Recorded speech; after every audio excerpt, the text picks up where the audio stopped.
국토교통부에서 기계설비법 시행규칙 일부 개정안을 입법 예고했습니다. 오늘은 기계설비법 1년 연장에 대한 내용 빠르게 정리해드리겠습니다. 주요 내용은 두 가지입니다. 첫 번째는 기계설비법 시행규칙 부칙에서 규정한 적용기간이 연장되는 것입니다. 두 번째는 기계설비 유지관리자의 변경신고사항 중 법인의 대표자, 성명, 주소, 기계설비 유지관리자의 주소, 등급을 제외하는 내용입니다. 하나씩 설명드리겠습니다. 첫 번째로 적용기간 연장입니다. 26년 4월 17일까지 예고되었던 기계설비법 유예기간이 27년 4월 17일까지로 연장되었습니다. 그 이유는 세 가지로 정리할 수 있습니다. 첫 번째는 유지관리자 선임 인력의 부족입니다. 전국적으로 선임 의무 대상 건축물의 수에 비해 자격증을 보유한 인력이 턱없이 부족하다는 것입니다. 만약 유예기간이 원래대로 종료된다면 관리 주체는 채용을 못해서 수백만 원의 과태료를 물게 되는 상황이 예상되기 때문입니다. 두 번째는 등급 조정 제도 도입, 안착을 위한 물리적 시간 확보 전략으로 생각됩니다. 정부는 인력 부족 문제를 해결하기 위해 유예기간을 1년 연장하면서 기계설비 유지관리자가 실무 경력과 교육이수, 종합평가를 거쳐 상위 등급으로 승급할 수 있는 등급 조정 제도를 새롭게 행정예고하였습니다.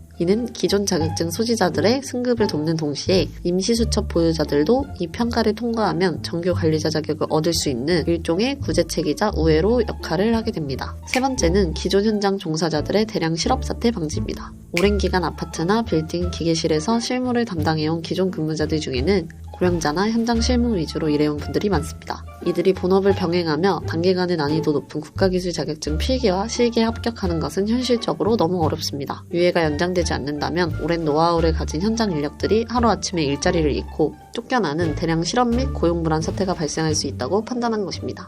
요약하자면 현장 인력 수급 불균형에 숨통을 틔워주고 교육과 평가라는 새로운 우회로를 만들어 기존 종사자들이 정규 자격을 얻을 수 있도록 징검다리 역할을 하기 위한 조치라고 볼 수 있습니다.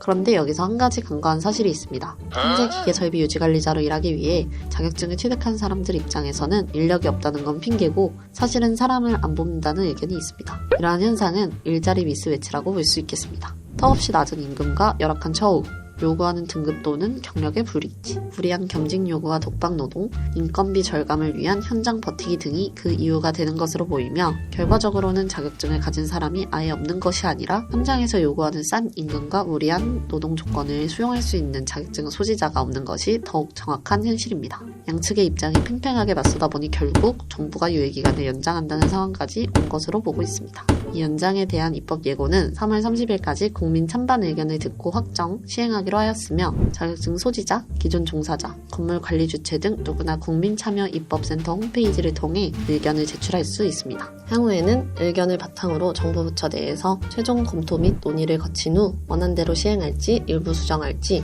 혹은 철회할지 공표하게 됩니다. 과연 정부가 어떤 최종 결정을 내리게 될까요? 이번 사안에 대한 여러분의 생각은 어떠하신가요? 댓글로 남겨주세요. 오늘도 여러분에게 좋은 정보만을 제공하기 위해 노력하는 일루쌤이었습니다. 감사합니다.